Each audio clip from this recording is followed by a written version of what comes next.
Hello everyone, कसे आहात सगळे. तर आज स्पेशल नाश्त्यामध्ये पोहे करत आहे.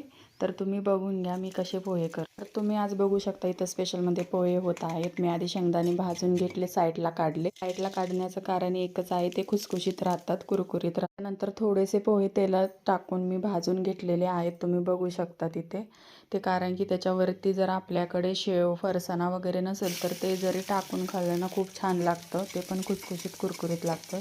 त्याच्यानंतर थोडेसे जिरे, मोहरी, कांदा, मिरची छान छान पद्धतीने भाजून घेऊन त्याच्यामध्ये मी पोहे खालीच मिक्स केलेले, मीठ आणि हळद पोह्यामध्ये ते चांगले परतून घेतले. थोडंसं पाणी ओतलं, कारण की त्याच्यामध्ये थोडं जर कडकपणा येतो पोह्यामध्ये, ते राहत नाही.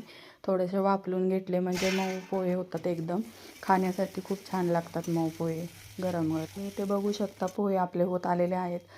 मग मी त्याच्यामध्ये थोडीशी साखर टाकलेली आहे. कोणाकोणाला आवडते, कोणाकोणाला नाही आवडत, तर तुम्ही स्किप पण करू शकता साखर. ते पोहे आपले झालेले आहेत. आता मी तुम्हाला एका प्लेटमध्ये पोहे घेते, त्याच्यामध्ये थोडेसे शेंगदाणे वरून टाकत आहे. मी मगाशी पोहे शेंगदाणे साईडला काढून घेतले होते त्याच्यासाठीच, कारण की ते कुरकुरीत राहतात, खाताना मस्त लागतात पोहे. आणि त्याच्यानंतर ते भाजलेले तळलेले पोहे पण मी थोडेसे त्याच्यावर टाकणार आहे.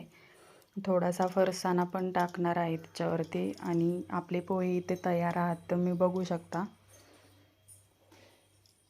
याच्यामध्ये वेगळी पद्धत म्हणजे मी शेंगदाणे साईडला काढून घेतले, थोडेसे पोहे तळून घेतले, चव येण्यासाठी, खुसखुशीत लागतात पोहे त्याच्यासाठी.